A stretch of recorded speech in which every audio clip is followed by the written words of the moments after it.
क्या आपने कभी सोचा है कि जिस शहर को भारत की आर्थिक राजधानी कहा जाता है, जहां हर दिन करोड़ों रुपए का कारोबार होता है, जहां बॉलीवुड के सुपरस्टार रहते हैं, उसी शहर में लाखों लोग एक छोटे से कमरे में पूरी जिंदगी गुजार देते हैं। यह कोई कल्पना नहीं है, यह है मुंबई, सपनों का शहर। लेकिन आज हम आपको उस मुंबई में ले जाएंगे जो चमक धमक के पीछे छुपी हुई है, जिसे देखकर शायद आप इस शहर को पहले जैसी नजर से कभी नहीं देख पाएंगे। मुंबई अरब सागर के किनारे बसा भारत का सबसे बड़ा आर्थिक केंद्र है। देश की बड़ी बड़ी कंपनियों के मुख्यालय यहीं हैं। बॉलीवुड यहीं से पूरी दुनिया का मनोरंजन करता है। देश का सबसे व्यस्त शेयर बाजार यहीं है। हर दिन लाखों लोग लोकल ट्रेन में सफर करते हैं। सुबह होते ही पूरा शहर दौड़ने लगता है। किसी को ऑफिस पहुंचना है, किसी को दुकान खोलनी है, किसी को दिहाड़ी मजदूरी करनी है। लेकिन इस तेज रफ्तार के पीछे लाखों लोगों का एक अलग संघर्ष छुपा हुआ है। हर साल लाखों लोग गांवों और छोटे शहरों से रोजगार की तलाश में मुंबई आते हैं। शुरुआत में रहने की जगह नहीं होती, इसलिए वो कम किराए वाली झुग्गियों में रहने को मजबूर हो जाते हैं। टीन की छत, प्लास्टिक की दीवार, एक छोटे से कमरे में पूरा परिवार। धीरे धीरे यही बस्तियां उनकी पूरी दुनिया बन जाती है। और यही मुंबई का सबसे बड़ा विरोधाभास है। एक तरफ आसमान छूती इमारतें, दूसरी तरफ टीन और प्लास्टिक की छत।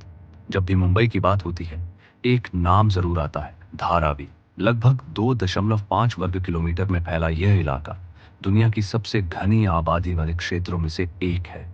बाहर से देखने पर सिर्फ संकरी गलियां और टीन की छतें दिखती है, लेकिन इसके भीतर मेहनत और हुनर की एक अलग दुनिया बसती है। चमड़े का काम, कपड़ों की सिलाई, मिट्टी के बर्तन, प्लास्टिक रिसाइकलिंग, हजारों छोटे उद्योग यहाँ चलते हैं। हजारों परिवार इन्हीं कामों से अपनी रोजी रोटी कमाते हैं। यहाँ की गलियां इतनी संकरी हैं कि दो लोगों का साथ निकलना मुश्किल हो जाता है। कई घरों में प्राकृतिक रोशनी तक ठीक से नहीं पहुंचती। एक छोटे से कमरे में पूरा परिवार रहता है। उसी कमरे में खाना बनता है, बच्चे पढ़ते हैं और रात में सभी वहीं सोते हैं। सोचिए, आप उस कमरे में खड़े हैं, चारों तरफ दीवारें हैं, बाहर निकलने की जगह नहीं, लेकिन फिर भी इन लोगों की आंखों में उम्मीद है। यही धारावी की सबसे बड़ी पहचान है। मुंबई की एक और दर्दनाक तस्वीर है। रेलवे ट्रैक्स के किनारे बसी बस्तियां, मुंबई की लोकल ट्रेन इस शहर की जीवन रेखा कही जाती है। लेकिन इन्हीं रेलवे लाइनों के किनारे हजारों परिवार वर्षों से रह रहे हैं। टीन, लकड़ी, प्लास्टिक की चादरें, इन्हीं से बने घर। दिन भर तेज रफ्तार ट्रेनें कुछ ही मीटर की दूरी से गुजरती रहती हैं। बच्चों का बचपन इन्हीं पटरियों के आसपास बीतता है। बिजली नहीं, साफ पानी नहीं, और हर दिन एक अनजाना खतरा। लेकिन गरीबी लोगों को मजबूर करती है कि वो ऐसी जगहों पर भी जीवन बिताएं। अब सबसे बड़ा सवाल, इतनी मुश्किलों के बावजूद लोग मुंबई क्यों आते हैं? जवाब एक ही है, उम्मीद।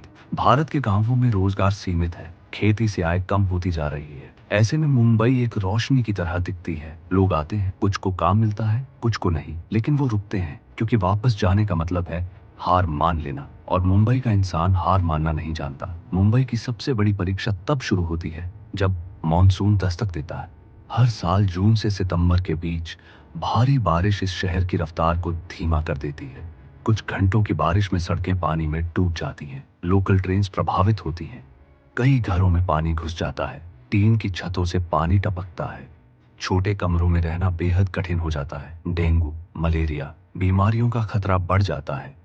लेकिन अगली सुबह वही लोग फिर काम पर निकल जाते हैं, क्योंकि एक दिन की कमाई भी उनके लिए बहुत मायने रखती है। यही है मुंबई की जिद। मुंबई हमें एक गहरी सच्चाई सिखाती है, विकास सिर्फ ऊंची इमारतों से नहीं मापा जाता। विकास तब होता है जब समाज के सबसे कमजोर इंसान की जिंदगी बेहतर हो। एक तरफ करोड़ों के आलीशान अपार्टमेंट्स, दूसरी तरफ टीन की छत के नीचे जिंदगी। यही मुंबई का सबसे बड़ा सच है, और यही वो सवाल है जो हम सबको सोचना चाहिए। अगर इस वीडियो ने आपको कुछ सोचने पर मजबूर किया हो, तो इसे लाइक करें, अपने दोस्तों के साथ शेयर करें और चैनल को सब्सक्राइब करें।